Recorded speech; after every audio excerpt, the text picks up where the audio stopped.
আপনারা সবাই ওনার মরহুমের রাজনৈতিক জীবন নিয়ে অনেক কথা বললেন। আমি রাজনৈতিক জীবনে কোনো কথা বলবো না, শুধু পরিবার জীবন নিয়ে একটু কথা বলি।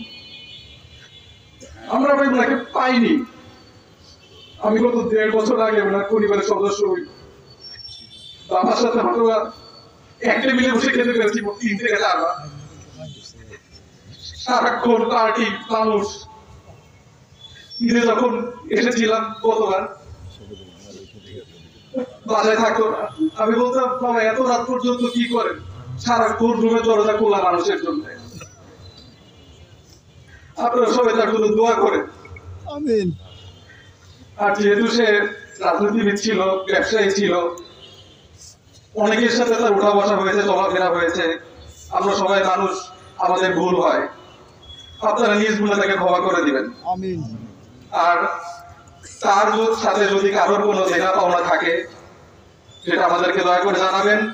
আমরা পরিবারের পক্ষ থেকে আপ্রাণ চেষ্টা করবো পরিশোধ করে দেওয়ার।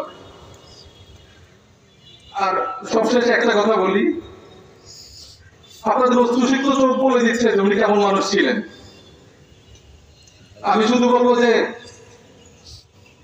মরহুম জনাব আনিসুজ্জামান লাখুকে ভালোবাসার জন্য কোনো দলের প্রয়োজন নেই, শুধু মানুষ হলেই হবে।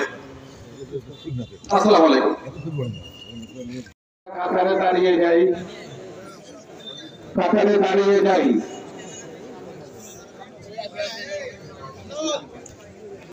ছেড়ে দেওয়ার জন্য সবাই আমি অনুরোধ করছি করজোরে।